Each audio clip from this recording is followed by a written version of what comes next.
నమస్తే, నేను కిషోర్ కుమార్. ఈ వీడియో మీరు మొదటిసారి మన ఛానల్లో చూస్తున్నట్టయితే దయచేసి ఈ ఛానల్ని సబ్స్క్రైబ్ చేయండి. అదేవిధంగా కింద మీకు హైప్ బటన్ కనిపిస్తే దాన్ని ప్రెస్ చేసి మాకు పాయింట్లు ఇవ్వడం కూడా మర్చిపోకండి. మీ ప్రోత్సాహమే మాకు కొండంత బలాన్ని ఇస్తుంది. ముందుగా తెలుగు ప్రజలందరికీ స్వాతంత్ర దినోత్సవ శుభాకాంక్షలు.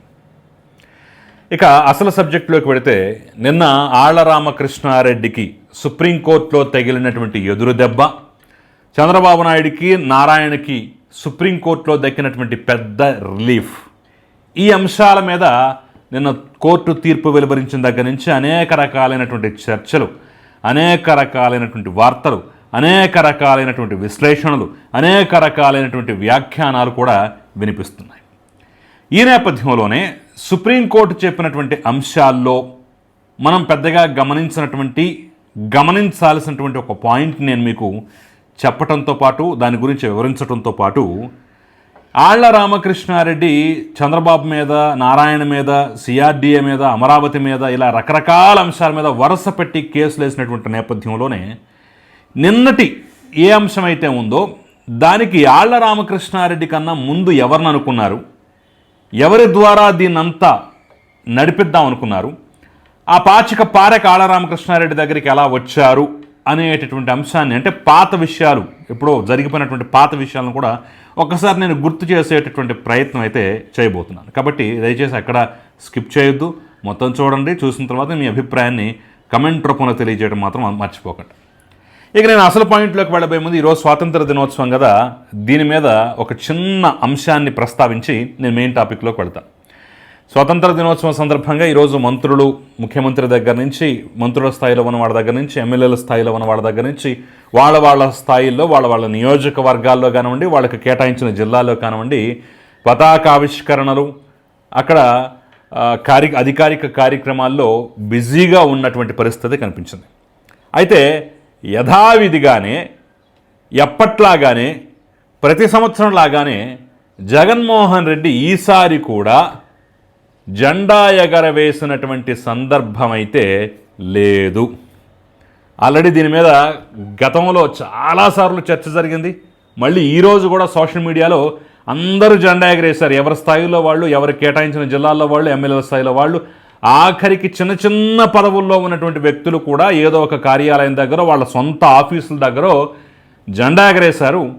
ఒక్క జగన్మోహన్ రెడ్డి మాత్రం జెండా ఎగరేసిన పాపానైతే పోలేదు. చూడండి, వాళ్ళ అఫీషియల్ పేజ్ మొత్తం వెతికాం, ఎక్కడా కనిపించలేదు అని చెప్పేసి రకరకాలుగా కమెంట్లు, రకరకాలైనటువంటి ఫోటోలు కూడా ప్రదర్శిస్తున్న పరిస్థితి కనిపిస్తుంది. ఇది నిజమా కాదా అని చెప్పేసి నేను కూడా వాళ్ళ అఫీషియల్ పేజ్లోకి వెళ్ళాను. వాళ్ళ తాడేపల్లి కార్యాలయంలో, కేంద్ర కార్యాలయం ఏదైతే ఉందో అక్కడ బొత్స సత్యనారాయణ, అదేవిధంగా లేళ్ల అప్పిరెడ్డి, ఇలాంటి వీళ్లతో పాటు కొంతమంది ముఖ్యమైనటువంటి నేతల ఆధ్వర్యంలో జెండా ఆవిష్కరణ జరిగిందే తప్ప జగన్మోహన్ రెడ్డి జెండా ఆవిష్కరించినట్టుగా అయితే వాళ్ళ అఫీషియల్ పేజ్లోనే ఒక పోస్ట్ కూడా కనిపించదు. బహుశా ఆయన ఆంధ్రప్రదేశ్లో లేడు, బెంగళూరులో ఉన్నాడు. అఫ్కోర్స్ ఈ సందర్భంగానే సరే కనీసం బెంగళూరులో అయినా జెండా ఎగరేసాడమో తెలియనటువంటి పరిస్థితి. సో మరి ఇలాంటి విషయాల మీద విమర్శలు వస్తున్నాయంటే వస్తాయి, ఇలాంటి అంశాల మీదే ప్రధానంగా వస్తాయి. లోకేష్కి పాపం తెలుగు చదవటం రాలేదు, తెలుగును మరోసారి ఖూనీ చేసిన మాలోకం అని చెప్పేసి మరి మీరు పోస్టులు పెడుతున్నప్పుడు వాళ్ళు కూడా అవతల పక్క, ఏది నువ్వు జెండా ఎగరేసిన దాఖలాలు ఎక్కడున్నాయి, కనీసం జాతీయ జెండా గౌరవం ఇవ్వా, స్వతంత్ర దినోత్సవానికి, గణతంత్ర దినోత్సవానికి అసలు నీకు తేడా తెలుసా, నువ్వు గౌరవం ఇస్తావా, కనీసం జెండా కూడా ఎగరేవు కదా, 5 సంవత్సరాల ముఖ్యమంత్రిగా చేసిన వాడివి, ఆ మాత్రం బాధ్యత లేదని చెప్పేసి అటు నుంచి కూడా కొన్ని కామెంట్లు అయితే వస్తున్నాయి. సో చెరపకురా చెడేవు అనేటటువంటి అంశం అయితే, అంటే నువ్వొకటి కామెంట్ చేస్తే, నువ్వొకళ్ళ మీద హేళన చేస్తే అవతల వాళ్ళు కూడా రెడీగా ఉంటారనేటటువంటి సత్యాన్ని అయితే గ్రహించాలి. సరే, మనం ఆ అంశాన్ని, ఆ టాపిక్ని కాసేపు పక్కన పెట్టేసి మనం మెయిన్ టాపిక్లోకి వెళ్ళిపోదాం. ఆళ్ల రామకృష్ణారెడ్డి వేసినటువంటి 2 పిటిషన్లు, చాలామంది ఏదో ఒక కేసే, ఒక అంశమే అని చెప్పేసి అనుకుంటున్నారు కానివ్వండి, 2 కేసులు అన్నమాట. ఒకటేంటంటే అసైన్మెంట్ ల్యాండ్, అలాగే రెండోది ఏంటంటే ఈ యొక్క భూ సమీకరణ పథకం ఏదైతే ఉందో, ల్యాండ్ పూలింగ్ స్కీమ్, దీనికి జీవో నంబర్ 41 అని చెప్పేసి ఒక జీవో ఇచ్చి అడ్డగోలుగా మార్పులు చేశారు, దాని ద్వారా ఆయాచితంగా కొంతమందికి లబ్ధి చేకూర్చారు అని చెప్పేసి అయితే ఇంకొక పిటిషన్ కూడా ఉంది. సో ల్యాండ్ అసైన్మెంట్ ల్యాండ్కి సంబంధించినటువంటి కేసు హైకోర్టులో గతంలో అది మొత్తం పూర్వాపరాలు పరిశీలించిన పిమ్మట దాన్ని పూర్తి స్థాయిలో కొట్టివేస్తూ గౌరవ ఆంధ్రప్రదేశ్ హైకోర్టు వారు నిర్ణయం తీసుకున్నారు. అలాగే రెండో అంశం మీద కూడా ఇది ఇందులో అసలు విషయం లేదు పసయం లేదని చెప్పేసి వాళ్ళు కూడా గతంలో కొట్టేశారు. ఇప్పుడు ఆ రెండు వాటినే హైకోర్టు కొట్టేసినటువంటి అంశాలను ఇప్పుడు తీసుకొచ్చి సుప్రీంకోర్టులో పెట్టి సుప్రీంకోర్టులో ఛాలెంజ్ చేశారు. సో సుప్రీంకోర్టు కూడా నిర్ద్వంద్వంగా ఇందుట్లో అసలు సరికేమీ లేదు, ఇందుట్లో అసలు విషయమేమీ లేదు, మీరు చెప్పినటువంటి కేవలం ఆరోపణలు మాత్రమే, వాస్తవాలైతే మాకు కనిపించట్లేదు, ఎవరెవరి తరపున మీరు వకాల్తా పుచ్చుకోవటం కదా, అసలు బాధితులు ఎవడయ్యా, బాధితులు మాకు అన్యాయం జరిగిపోయిందండి అని చెప్పేసి బాధిత రైతు అనేవాళ్ళు ఒక్కళ్ళు కూడా, అది ఎస్సీలైనా ఎస్టీలైనా బీసీలైనా మిగతా వాళ్ళైనా సరే, ఎంటైర్ ఈ రాజధాని ఎపిసోడ్లో, ఈ ల్యాండ్ పూలింగ్ ఎపిసోడ్లో, ఈ యొక్క అంశంలో ఒక్కళ్ళు కూడా ఫలానా స్టేజ్లో మాకు అన్యాయం జరిగింది, ఫలానా విధంగా మేము మోసపోయాము, ఫలానా విధంగా మమ్మల్ని వంచారని చెప్పేసి రాలేదు, రాకుండా మీరట్టా వకాల్తా పుచ్చుకుంటారని చెప్పేసి చివాట్లు పెట్టి మరీ కొట్టేశారు. దాంతోపాటుగా ఈ 41వ నంబర్ జీవో ద్వారా అడ్డగోలుగా చట్టాన్ని మార్చేశారు, సవరణలు చేశారనేటువంటి అంశంలో కూడా మాకేం పస కనిపించట్లేదు అని చెప్పేసి దాన్ని కూడా కొట్టేశారు. అయితే ఇక్కడ మెయిన్గా ముఖ్యంగా మాట్లాడుకోవాల్సినటువంటి అంశం ఏంటయ్యా అంటే, ఇక ఇందుట్లో రాజధాని అనేటటువంటి టాపిక్లో ఇక మీదట కోర్టులకు వెళ్ళి చంద్రబాబునో నారాయణనో లేదంటే ఆ స్కీమునో ఆ అంశాన్ని ఏదో ఒక విధంగా బద్నాం చేసేటటువంటి ప్రయత్నం అయితే ఇక మీదట కోర్టుల ద్వారా చేయలేరు. ఫైనల్ ద్వారం కూడా ముయ్యబడింది. ద్వారాన్ని మూసేసిన తర్వాత అతిపెద్ద లాక్ తీసుకొచ్చి తాళం వేసేసి ఆ తాళం చెవిని తీసుకెళ్ళి ఎక్కడో సముద్ర గర్భంలో విసిరేసినంత పని చేసింది గౌరవ సుప్రీంకోర్టు. ఎస్, కింద న్యాయస్థానాల్లో కొట్టేసినటువంటి అంశాలు పైకి వెళ్ళి పైనేమన్నా ఆర్డర్ తెచ్చుకుందామని చెప్పేసి ప్రయత్నం, చంద్రబాబుని నారాయణని దోషిగా చూపించడానికి కనీసం సుప్రీంకోర్టు స్థాయిలో ఉన్న ఏదైనా ఒక చిన్న ఆర్డర్ వస్తుందేమో అని చెప్పేసి ఆశపడ్డటువంటి వైనం కాస్త నిరాశ అయిపోయింది. అంటే ఈ చాప్టర్ శాశ్వతంగా మూసుకుపోయినట్టే. ఎందుకు ఈ మాట అంటున్నానంటే, జస్టిస్ సూర్యకాంత్, భారతదేశపు ప్రధాన న్యాయమూర్తి జస్టిస్ సూర్యకాంత్ ఒక కీలకమైనటువంటి వ్యాఖ్య చేశారు ఈ రెండు పిటిషన్ల విషయంలో. మీరు వేసినటువంటి కేసులు కానీ, మీరు పెట్టినటువంటి పిటిషన్లు కానీ, మీరు చేస్తున్నటువంటి ఆరోపణలు కానీ గతంలో హైకోర్టుల స్థాయిలో, సుప్రీంకోర్టుల స్థాయిలో అనేక సందర్భాల్లో అవి సమీక్షకొచ్చి కొట్టివేయబడ్డటువంటి అంశాలనే మళ్ళీ మళ్ళీ మళ్ళీ మళ్ళీ ఎందుకు తీసుకొస్తున్నారు? గతంలో ఇవి కోర్టులు కొట్టివేశాయి.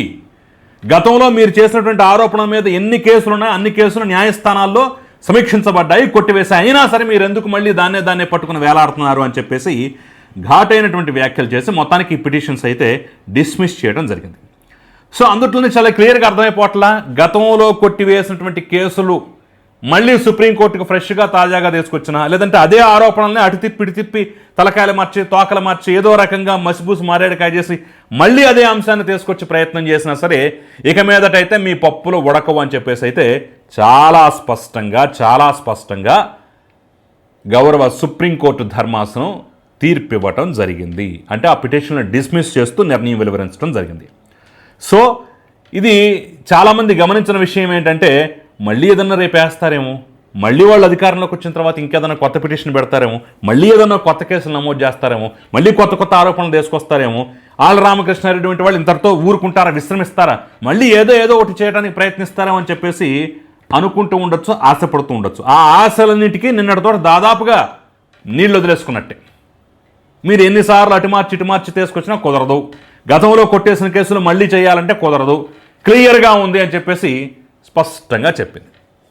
కాకపోతే ఇంకా రైతులకు అందాల్సినటువంటి ప్రయోజనాల విషయంలో ప్రభుత్వం తాత్సారం చేస్తోందనే అంశం మీద ఎవరైనా సరే పిటిషన్ వేసి మాకు ఇలా అన్యాయం జరుగుతోంది, మాకు రావాల్సింది రావటం అని చెప్పేసి కనుక పిటిషన్ వేస్తే ఆ అంశంలో మాత్రం మేము రైతుల తరపున ఉంటాం. వాళ్ళకి రావాల్సిన నయా పైసాతో సహా ప్రభుత్వం దగ్గర నుంచి ఇప్పించడానికి మేము ప్రయత్నం చేస్తూ ఉంటూ కూడా ఒక మాట వాడారు. ఎస్, ఇది అందరికీ ఆమోదయోగ్యమే. అధికారంలో ఎవరైనా సరే, అది చంద్రబాబు అయినా మరొకరైనా సరే, అక్కడ భూములు ఇచ్చినటువంటి రైతులకు న్యాయం చేయాలి, వాళ్ళకి ఇవ్వాల్సిన ప్లాట్లు ఇవ్వాలి, వాళ్ళకి దక్కాల్సిన ధనం దక్కాలి, ఒకవేళ అందుట్లో ఉన్న అధికారుల స్థాయిలో కానీ నాయకుల స్థాయిలో తాత్సారం జరిగిన సుప్రీంకోర్టు లాంటివి సమీక్షించవచ్చు, ఎవరికి అభ్యంతరం ఆ విషయంలో మాత్రం ఎవరికి అభ్యంతరం. రైతులకు దక్కాల్సిన ప్రతి ప్రయోజనాన్ని ముక్కు పిండి వసూలు చేసి మరి రైతులకు ఇవ్వాలి, ఇందులో ఎవరికి అభ్యంతరాలు. అట్ ద సేమ్ టైం ఇలాంటి వాళ్ళు వేసే పిటిషన్స్కి అయితే ఇక మీదట కాలం చెల్లిపోయినట్టే, దాన్ని మనం గమనించాల్సినటువంటి అవసరం అయితే ఉంది. ఇక ఈ అంశం పక్కన పెట్టినట్టయితే అసలు ఆళ్ల రామకృష్ణారెడ్డి ఎందుకు సీన్లోకి వచ్చాడని చాలామందికి ఎప్పటికే డౌట్ ఉంది. క్లియర్గా నేను చెప్పే ప్రయత్నం చేస్తాను. సుప్రీంకోర్టు చాలా క్లియర్ కట్ వ్యాఖ్యలు చేసింది కదా, రైతులు కానీ ఎస్సీ రైతులు, ఎస్టీ రైతులు, బీసీ రైతులు ఎవరో ఒకళ్ళు వాళ్ళు రావాల్సింది పోయి మీరు ఎలా వస్తారు అసైన్మెంట్ విషయంలో కానీ మిగతా కేసుల్లో కానీ, అసలు మీకేం సంబంధం అని చెప్పేసి అన్నది కదా. ఈ ప్రమాదాన్ని గతంలోనే గుర్తించారు వీళ్ళు. ఏది, చంద్రబాబు నాయుడు మొదటి దఫా అధికారంలో ఉన్నప్పుడే గుర్తించి ఇలాంటిది ఏదో జరుగుతుందని చెప్పేసి రైతుల ద్వారానే కేసులు వేయించే ప్రయత్నం చేశారు.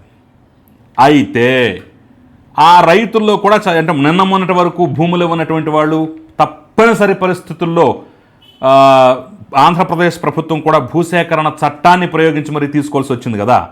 ఆ బ్యాచ్ని పక్కన పెడితే మిగతా వాళ్ళలో అన్యాయం జరిగిపోతోంది, మీకు అక్రమం జరిగిపోతోంది, అలా చేశారు ఇలా చేశారని చెప్పేసి వీళ్ళు వెళ్ళి గగ్గోలు పెట్టినా, ముందుకు రండి అని చెప్పేసి పిలిపించినా, ఎన్ని ప్రతిపాదనలు పెట్టినా ఈ ఇవ్వనటువంటి బ్యాచ్ మినహా ఇంకెవ్వరూ ముందుకు రాలేదు. కాబట్టే ఆళ్ల రామకృష్ణారెడ్డి వంటి వాళ్ళు సీన్లోకి వచ్చారు. మీరు గమనించాలి, పాత విషయాలు ఇంకా ఎవరికన్నా గుర్తుంటే నేను చెప్పేది నిజమే అని చెప్పేసి కూడా మీరు అనుకునే అవకాశం ఉంటుంది. ఎందుకంటే ఆ అంశాలు కొంత నేను కూడా గట్టిగా ఫాలో అయ్యాను కాబట్టి ఆ రోజుల్లో. వీళ్ళు అర్ధరాత్రులు రాత్రుల పూట కూడా రాజధాని గ్రామాల్లో పర్యటించి బృందాలుగా పొన్నవోలు సుధాకర్ రెడ్డి దగ్గర నుంచి ఇంకా చాలామంది అప్పటి అక్కడ స్థానికంగా ఉన్నటువంటి నేతల వరకు కూడా వాళ్ళందరినీ ప్రయోగించి, ముఖ్యంగా దళిత వ్యతిరేక ప్రభుత్వం, దళితులకు అన్యాయం జరిగిపోతోందనేటటువంటి ఒక ప్రాపగాండా క్రియేట్ చేయడానికి చాలా గట్టి ప్రయత్నం అయితే చేశారు.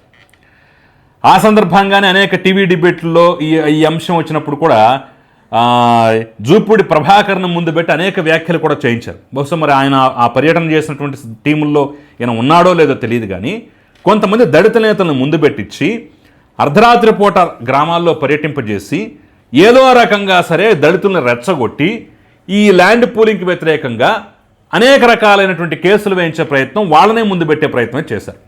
అయితే వాళ్ళు ఎన్ని ప్రయత్నాలు చేసినా బహుశా మరి అప్పుడు ప్రభుత్వం వీళ్ళ అధికారంలో లేరు కాబట్టో మరో కారణమో తెలియదు, కానీ అంత స్పందన అయితే రాలేదు. నంబర్ 2, ఆ తర్వాత వీళ్ళ అధికారంలోకి వచ్చిన తర్వాత కూడా లోకల్గా ఎమ్మెల్యే తన వాళ్లే, లోకల్గా ఎంపీ తన వాళ్లే, అధికారం తందే, ఆ చుట్టుపక్కల ఉన్న నియోజకవర్గాల్లో కూడా ఉన్నటువంటి శాసనసభ్యులు మొత్తం వీళ్ళే. ఆ నేపథ్యంలో కూడా అనేక ప్రయత్నాలు చేశారు. మీకు గుర్తుండే ఉంటుంది చాలామందికి, ప్రజావేదిక కూల్చిన దగ్గర నుంచి, కూల్చే సందర్భం నుంచి ప్రతి సీన్లోనూ, రాజధానికి వ్యతిరేకంగా ఉన్నటువంటి ప్రతి సీన్లోనూ ఆళ్ల రామకృష్ణారెడ్డి ముందుండేవాడు. ఒక రకంగా చెప్పాలంటే ప్రజావేదికను దగ్గరుండి కూలగొట్టినటువంటి వ్యక్తుల్లో, కూల్చినటువంటి వ్యక్తుల్లో ఆళ్ల రామకృష్ణారెడ్డి కూడా ఉన్నారు. నాకు బాగా గుర్తు, ప్రజావేదిక కూల్చేసేటటువంటి రోజున అక్కడ ఉన్నటువంటి లోకల్ నాయకుడు, వైసీపీ లోకల్ నాయకుడు ఆళ్ల రామకృష్ణారెడ్డి, ఆయన మీడియాతో నేను కూడా ఆ రోజుల్లో ఒక ఛానల్లో పనిచేస్తున్నాను. మీడియాతో మాట్లాడినటువంటి వాళ్ళలో కూడా ఇంకా ఆ తర్వాత ఆళ్ల రామకృష్ణారెడ్డి తర్వాత తెలుగుదేశం వాళ్ళు కొంతమంది వచ్చారు. నాకు బాగా గుర్తు, దేవినేని ఉమా వచ్చి ఆ రోజు కొంత గట్టిగా డిఫెండ్ చేశాడు కూడా. వీళ్ళు చేసే ఆరోపణలకి ఆ ప్రజావేదిక దగ్గర నిల్చుని దేవినేని ఉమా గట్టిగా డిఫెండ్ చేశాడు. సో 2014 నుంచి 19 వరకు ఉన్నటువంటి అనుభవాలు దృష్టిలో పెట్టుకొని, ఇక మనకు రైతుల నుంచి సపోర్ట్ రాదు కాబట్టి నువ్వు రంగంలోకి దిగబ్బాయి అని చెప్పేసి ప్రజావేదికతో మొదలు పెడితే అనేక కేసులు ఆళ్ల రామకృష్ణారెడ్డి ముందుండి పిటిషన్లు వేయటం, ఆళ్ల రామకృష్ణారెడ్డి ఆరోపణలు చేయటం, ఆళ్ల రామకృష్ణారెడ్డి కొత్త విషయాలు తవ్వటం, ఆళ్ల రామకృష్ణారెడ్డి చేసినటువంటి ఫిర్యాదుల మీదే సిఐడి కేసులు కట్టడం, ఇవన్నీ ఒక ప్రహసనంగా మారిపోయాయి. ఎందుకు మారిపోయి ఆళ్ల రామకృష్ణారెడ్డి ఎందుకు వచ్చాడంటే, ఆ 5 సంవత్సరాల పాటు వాళ్ళు చేసినటువంటి ప్రయత్నం ఫలించక, రైతులెవరూ రాక, దళిత వివాదంగా మార్చేటటువంటి ప్రయత్నం సక్సెస్ కాక, ఇన్ని ఎదురు దెబ్బలు తగిలిన తర్వాత మనవాడైతేనే బెటర్, మనవాడుంటేనే బాగుంటుందనే ఉద్దేశంతో ఆళ్ల రామకృష్ణారెడ్డిని తీసుకొచ్చారు. సో అక్కడి నుంచి ఆళ్ల రామకృష్ణారెడ్డి తప్పైనా ఒప్పైనా, న్యాయమైనా అన్యాయమైనా సరే తప్పదు, తన ధర్మం తన కర్తవ్యం కాబట్టి, జగన్మోహన్ రెడ్డికి ఇదే ఇష్టం కాబట్టి తాను మీదుండి మొత్తం నడిపిస్తూ ఇంతవరకు కొనసాగుతూ వచ్చాడు. ఈ క్రమంలో ఆళ్ల రామకృష్ణారెడ్డికి ఎదురు దెబ్బలే తప్ప జగన్మోహన్ రెడ్డి అధికారంలో ఉన్న ఇప్పుడు అధికారం కోల్పోయినటువంటి ఈ సందర్భంలో ఈ 2 ఏళ్ళు కూడా ఒక్క సక్సెస్ కూడా దక్కలేదు. చంద్రబాబు నాయుడు మీద కేసులు కానివ్వండి, రాజధాని ఇష్యూలో కానివ్వండి, ఒక్కటంటే ఒక్క సక్సెస్ కూడా దక్కలేదు. తనకే తెలుసాం బహుశా కారణం ఇది అని చెప్పేసి. సో ఇదన్నమాట అసలు కథ. సుప్రీంకోర్టు ఇక ఇలాంటి ఆరోపణలకి, ఇలాంటి అంశాలకి ఈ పాత చింతకాయనే మళ్ళీ కొత్తగా తాలింపు వేసి పెడదాం అనుకునేటటువంటి ఆలోచనలకి ఫుల్ స్టాప్ పెడుతూనే ఈ యొక్క అంశానికి తెరవేసే ప్రయత్నం అయితే చేసింది. At the same time Alla Ramakrishna Reddy ఎందుకు హైలైట్ అయ్యాడు, ఎందుకు వచ్చాడు అంటే కారణం ఇది. ఫస్ట్ సీన్లో ఏం లేడు, తర్వాత రావాల్సి వచ్చింది. ఇప్పటి వరకు వచ్చిన దగ్గర నుంచి యాక్ట్ చేయక తప్పనటువంటి పరిస్థితి అయితే రామకృష్ణారెడ్డి. ఇది అసలు విషయం. మరి మీరేమనుకుంటున్నారు ఈ అంశం మీద? కమెంట్ చేయండి. Thank you very much.